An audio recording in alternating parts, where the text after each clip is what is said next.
Hello everyone, welcome to the channel Study Desk. Today in this video we are going to see the questions of your cost accounting exam semester 4 BCom program. तो ये आपका जून 2022 में हुआ था. इसमें आपको सारे क्वेश्चंस अटेम्प्ट करने हैं. 75 मार्क्स का पेपर है आपका. तो फर्स्ट आपका थियोरेटिकल क्वेश्चन है कोस्ट अकाउंटिंग स्टैंडर्ड बोर्ड के बारे में, राइट. उसके बाद जो आपका ये बी आपका कोस्ट शीट से रिलेटेड क्वेश्चन है. इसमें आपको बेसिकली कोस्ट शीट बनानी है.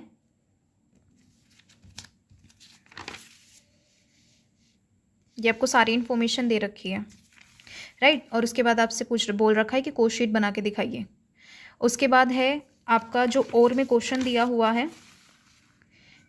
जिसमें आपको मेन ऑब्जेक्टिव बताने हैं कोस्ट अकाउंटिंग से रिलेटेड. ये भी आपका थियोरेटिकल क्वेश्चन है. और बी पार्ट में आपसे फिर से कोस्ट शीट पूछी हुई है, राइट. तो प्रिपेयर अ कोस्ट शीट.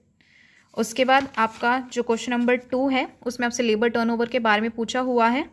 और जो आपका 2 का बी पार्ट है उसमें आपसे reorder level, maximum stock level, material chapter जो है आपका बेसिकली उसमें से आया हुआ है. ये मिनिमम स्टॉक लेवल और एवरेज स्टॉक लेवल, राइट. उसके बाद इसके और में जो क्वेश्चन है क्वेश्चन नंबर 2 के उसमें है इकोनॉमिक ऑर्डर क्वांटिटी के बारे में और मशीन आर रेट निकालने हैं आपको. और उससे रिलेटेड आपको सारा का सारा जो डाटा है वो यहाँ दिया हुआ है, राइट. उसके बाद जो आपको क्वेश्चन नंबर 3 है,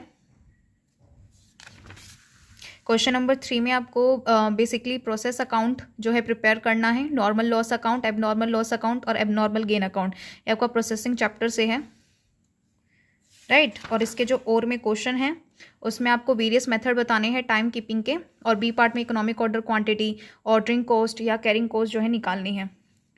और जो इसका सी पार्ट है उसमें आपको पैसेंजर किलोमीटर निकाल के दिखाने हैं, राइट. उसके बाद आपका जो क्वेश्चन नंबर 4 है ये बेसिकली आपका कॉन्ट्रैक्ट अकाउंट का क्वेश्चन है. तो आपको यहाँ पे कॉन्ट्रैक्ट अकाउंट बताना है. और में जो क्वेश्चन नंबर 4 है उसमें आपको रनिंग अ टैक्सी पर किलोमीटर की कॉस्ट निकालनी है, अफेक्टिव कॉस्ट निकाल के दिखानी है, राइट. उसके बाद आपका जो लास्ट क्वेश्चन है वो आपका क्वेश्चन नंबर 5 है. इसमें आपको फाइनेंशियल प्रॉफिट निकाल के दिखाने हैं. रिकंसिलिएशन स्टेटमेंट बना के, जो आपका रिकंसिलिएशन वाला चैप्टर है उससे है ये.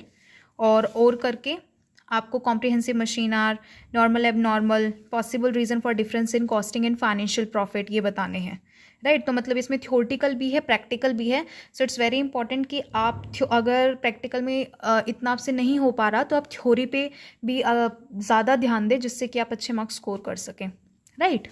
Okay, thank you so much.